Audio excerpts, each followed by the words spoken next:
சிவகாமியின் சபதம் பாகம் 3 39ஆம் அத்தியாயம். சகோதரர்கள். புலிகேசியும் புத்த பிக்ஷுவும் ஒரே மனிதர்கள்தான் என்று சிவகாமி எண்ணிக்கொண்டதில் வியப்பு ஒன்றுமில்லை. சற்று முன்னால் புலிகேசி சக்கரவர்த்தியே மேற்படி உருவ ஒற்றுமை காரணமாக திகைக்கும்படி நேர்ந்தது. வாதாபி சக்கரவர்த்தி தம்முடைய கூடாரத்தில் தன்னந்தனியாக உட்கார்ந்திருந்தார். அவருடைய மனத்தில் பெரும் சோர்வு குடிகொண்டிருந்தது. வாதாபியிலிருந்து அவர் புறப்பட்ட போது என்னென்ன உத்தேசங்களுடன் கிளம்பினாரோ அவை ஒன்றும் நிறைவேறவில்லை. எல்லாம் மகேந்திர ஜால பல்லவனுடைய தந்திரங்களினால் உருப்படாமல் போயின. மகேந்திர பல்லவனுடைய தந்திரங்களுக்கு மாற்றுத் தந்திரங்கள் செய்து அவனை தோற்கடிக்கக்கூடிய சாமர்த்தியம் வாய்ந்தவரான நாகநந்தி பிக்ஷுவை பற்றி தகவலே கிடைக்கவில்லை. இதனாலெல்லாம் புலிகேசி பெரிதும் உற்சாகம் குன்றியிருந்தார். அவருக்கு இருந்த ஒரே ஓர் ஆறுதல் தளபதி சசாங்கன் மூலம் மகேந்திர பல்லவனுக்கு ஒரு பாடம் கற்பிக்க ஏற்பாடு செய்துவிட்டு வந்ததுதான். பல்லவனரி தன்னுடைய பொந்தை விட்டு வெளியே வந்து பார்க்கும்போது வாதாபி புலிகேசியை வஞ்சித்து ஏமாற்றுவது எவ்வளவு பிசகான காரியம் என்பதை கொஞ்சம் தெரிந்து கொள்வானல்லவா? தளபதி சசாங்கன் தம்முடன் வந்து சேர்வதற்காகவே சக்கரவர்த்தி வடபெண்ணையின் வடகரையில் காத்து கொண்டிருந்தார். கட்டளையை நிறைவேற்றிவிட்டு வந்து சேர சசாங்கனுக்கு ஏன் இத்தனை நாள் பிடிக்கிறது என்று அவருக்கு கோபம் வந்து கொண்டிருந்தது. அந்த சமயத்தில் தெற்கே இருந்து படை வருகிறது என்று கேட்டதும் சசாங்கன்தான் வருகிறான் என்று எண்ணி அவன் கொண்டு வரும் செய்தியை கேட்பதற்காக மிக்க ஆவலுடன் இருந்தார். கூடாரத்துக்கு வெளியே குதிரை ஒன்று வந்து நின்றதும் சசாங்கன் இவ்வளவு தாமதமாய் வருவதற்காக அவன் மேல் எரிந்து விழுவதற்கு ஆயத்தமானார். ஆனால் உள்ளே பிரவேசித்து வந்தது சசாங்கன் அல்ல. கிரீடமும் வாகுவலயமும் சக்கரவர்த்திக்குரிய மற்ற ஆபரணங்களும் தரித்த நெடுதுயர்ந்த கம்பீர உருவம் ஒன்று வந்தது. அதை பார்த்ததும் புலிகேசிக்கு ஏற்பட்ட திகைப்புக்கும் குழப்பத்துக்கும் எல்லையே இல்லை. இது என்ன, எனக்கு சித்தப்பிரமை பிடித்து விட்டதா அல்லது மாயக்கனவு காண்கிறேனா? பின் ஆசனத்தில் இதோ சாய்ந்து உட்கார்ந்திருக்கும் நானே கூடாரத்துக்கு வெளியிலிருந்து எப்படி உள்ளே வர முடியும் என்று திகைத்தார். புலிகேசியின் குழப்பத்தை பார்த்துவிட்டு வெளியிலிருந்து வந்த உருவம் புன்னகை புரிந்தது. தம்பி, ஏன் இப்படி பயப்படுகிறாய்? நான் என்ன பேயா பிசாசா பூதமா? உனக்கு என்னை தெரியவில்லையா என்று சொல்லிக்கொண்டே தலை கிரீடத்தை எடுத்ததும் பிக்ஷுவின் மொட்டை தலை காணப்பட்டது. உடனே புலிகேசி குதூகலத்துடன் துள்ளி எழுந்து, அண்ணா, நீயா என்று கட்டிக்கொள்ளப் போனவர் மறுபடியும் திகைத்து நின்று, ஆஹா, இது என்ன வேஷம்? உன்னுடைய வாக்குறுதி என்று வினவினார். அப்போது புலிகேசியின் கண்களின் ஓரங்களில் பொறாமையுடன் கூடிய குரோத ரேகை தென்பட்டது. தம்பி, அதற்குள்ளே அவசரமா? ஒரு சந்தர்ப்பத்தில் இந்த வேஷம் உன்னுடைய உயிரை காப்பாற்றுவதற்கு பயன்பட்டதல்லவா? இப்போது என்னுடைய உயிரை காப்பாற்றிக் கொள்வதற்கு இது பயன்பட்டது. என் வாக்குறுதிக்கு ஒரு பங்கமும் நேரவில்லை. உன்னுடைய ராஜ்யத்தில் நான் இந்த வேஷம் போட்டுக்கொள்வதில்லை என்றுதானே வாக்குறுதி கொடுத்தேன். இன்னும் உன்னுடைய சாம்ராஜ்யத்துக்குள் நாம் வந்து விடவில்லையே என்று நாகநந்தி சொன்னதும் புலிகேசி கொதிப்புடன் கூறினார், ஆம், ஆனால் இந்த பிரதேசம் இன்று நம்முடைய சாம்ராஜ்யத்துக்குள் வராதிருப்பது ஏன்? பல்லவ நாட்டில் இன்று வராக கொடி பறக்காதது ஏன்? அற்பத்திலும் அற்பமான மகேந்திர பல்லவனுடைய சைனியத்துக்கு முன்னால் வாதாபியின் மகா சைனியம் தோல்வியடைந்து திரும்பி போவது ஏன்? எல்லாம் உன்னால் வந்ததுதான். தம்பி, தோல்வி என்கிற வார்த்தையையே சொல்லாதே. யார் தோல்வியடைந்தது? வாதாபி சைன்யம் தோல்வி அடையவில்லை, நீயும் தோல்வி அடையவில்லை. அந்த தோல்வி என்னால் நேரவும் இல்லை. எல்லாம் சாவகாசமாக பேசுவோம். முதலில் உடனே காவி வஸ்திரம் 2 தருவித்துக் கொடு. நான் இந்த வேஷத்தில் இருந்தால் வீண் குழப்பத்துக்கு இடமாகும். ஏற்கனவே நான் வந்து கொண்டிருந்த போது வெளியில் நிற்கும் வீரர்கள் என்னை வெறித்து வெறித்து பார்த்தார்கள். ஆமாம், அவர்கள் வெறித்து பார்ப்பதற்கு காரணம் இருக்கிறதல்லவா? கூடாரத்திற்குள் இருந்த சக்கரவர்த்தி வெளியில் எப்போது எப்படி போனார் என்று அவர்களுக்கு திகைப்பாயிருந்திராதா? எனக்கே கொஞ்ச நேரம் குழப்பமாய் போய்விட்டதே என்று புலிகேசி கூறிவிட்டு கூடாரத்தின் வாசலில் நின்ற காவலனிடம் உடனே ஒற்றர் விடுதிக்குச் சென்று காவி வஸ்திரம் 2 கொண்டு வா என்று கட்டளையிட்டார். காவி வஸ்திரம் வந்தவுடனே நாகநந்தி உடையை மாற்றிக்கொண்டார். சகோதரர்கள் இருவரும் ஒரே ஆசனத்தில் அருகருகே உட்கார்ந்தார்கள். தம்பி, இப்போது சொல்லு, நீ வாதாபியை விட்டு புறப்பட்டதிலிருந்து நடந்ததையெல்லாம் விவரமாகச் சொல்லு என்று நாகநந்தி கேட்க அவ்விதமே புலிகேசி கூறி வந்தார்.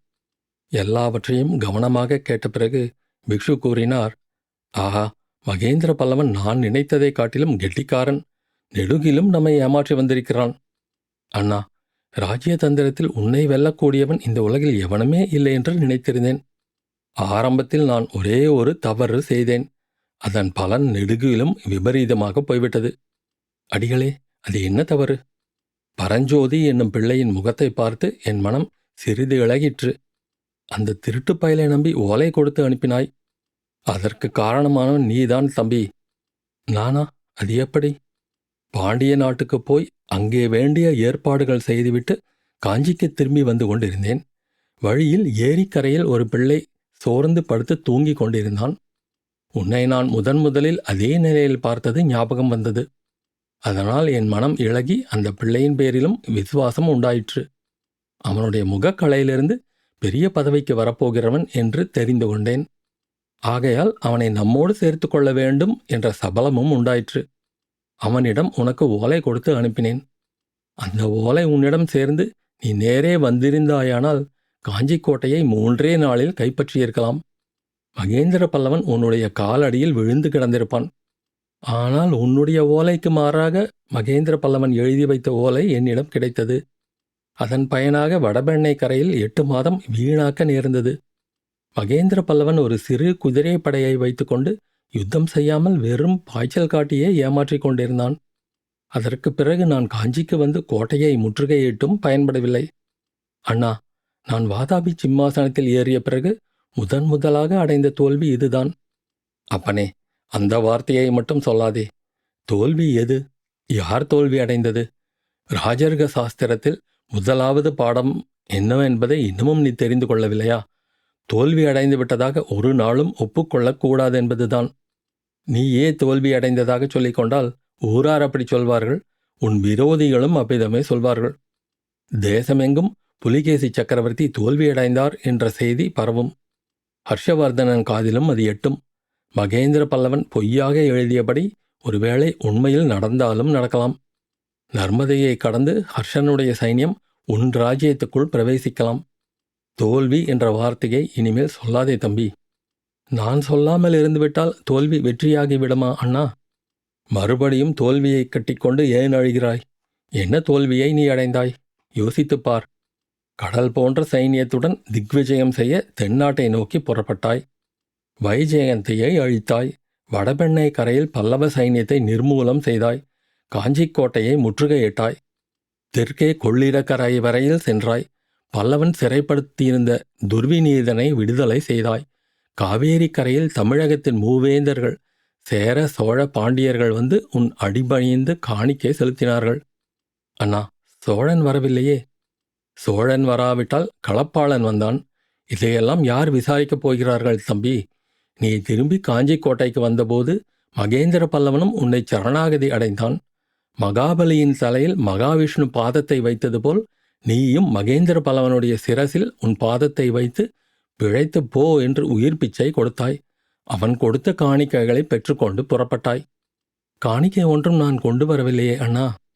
நீ கொண்டு வராவிட்டால் என்ன, நான் கொண்டு வந்திருக்கிறேன். என்ன அது? இன்று இரவு காட்டுகிறேன். மேற்படி விவரம் எல்லாம் உத்தர பாரத தேசத்திலே பரவும்போது நீ திக்விஜயம் செய்து வெற்றி முழக்கத்துடன் திரும்பினாய் என்று சொல்வார்களா, தோல்வியுற்று ஓடி வந்தாய் என்பார்களா? அண்ணா, உன் சாமர்த்தியமே சாமர்த்தியம். தோல்வியை கூட நீ வெற்றியாக மாற்றக்கூடியவன். உன் பேச்சை கேட்ட பிறகு எனக்கே நான் அடைந்தது வெற்றி என்றே தோன்றுகிறது. ஆனால் இந்த வெற்றி செய்தி வடநாட்டிலே எப்படி பரவும்? புத்த பிஷுக்களின் சங்கங்களும் சமணர்களின் மடங்களும் பின் எதற்காக இருக்கின்றன? நாகார்ஜுன பர்வதத்துக்கு உடனே ஆள் அனுப்ப வேண்டும். அண்ணா, நீயே போவது நல்லது. உனக்கு வேங்கியிலும் வேலை இருக்கிறது. என்ன வேலை? விஷ்ணுவர்தனன் காயப்பட்டு கிடக்கிறான். சென்ற வருஷம் அவன் வெற்றி கொண்ட வேங்கி ராஜ்யத்தில் இப்போது எங்கே பார்த்தாலும் கலகமாம். அதற்கு நான் போய் என்ன செய்யட்டும்? நீ போய்த்தான் அவனுக்கு யோசனை சொல்லி உதவ வேண்டும்.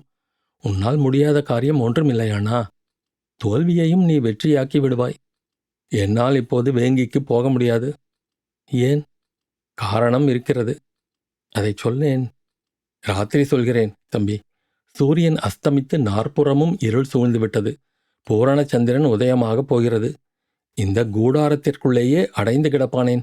வா, வெளியே போகலாம். ஆமாம், பிரகிருதியின் சௌந்தரியங்கள் அநியாயமாய் வீணாய் போகின்றன. என்று பரிகாச குரலில் சொல்லிக்கொண்டு புலிகேசி சக்கரவர்த்தி எழுந்தார். உனக்கு எவ்வளவோ பாக்கியங்கள் இருந்தாலும் என்ன பயன்? சௌந்தரியத்தை அனுபவிக்கும் பாக்கியம் மட்டும் இல்லை என்று சொல்லிக்கொண்டு நாகநந்தி எழுந்தார். சகோதரர்கள் இருவரும் ஒத்த வயதுடைய ஆத்ம சிநேகிதர்களைப் போல கைகோத்து கொண்டு வெளியே சென்றார்கள். அத்தியாயம் முடிவு. You just realized your business needed to hire someone yesterday. How can you find amazing candidates fast? Easy. Just use Indeed. Stop struggling to get your job post seen on other job sites. With Indeed sponsored jobs, your post jumps to the top of the page for your relevant candidates, so you can reach the people you want faster. According to Indeed data, sponsored jobs posted directly on Indeed have 45% more applications than non-sponsored jobs. Don't wait any longer. Speed up your hiring right now with Indeed. And listeners of this show will get a $75 sponsored job credit to get your jobs more visibility at Indeed.com/ARTS. Just go to Indeed.com/ARTS right now and support our show by saying you heard about Indeed on this podcast. Terms and conditions apply. Hiring? Indeed is all you need.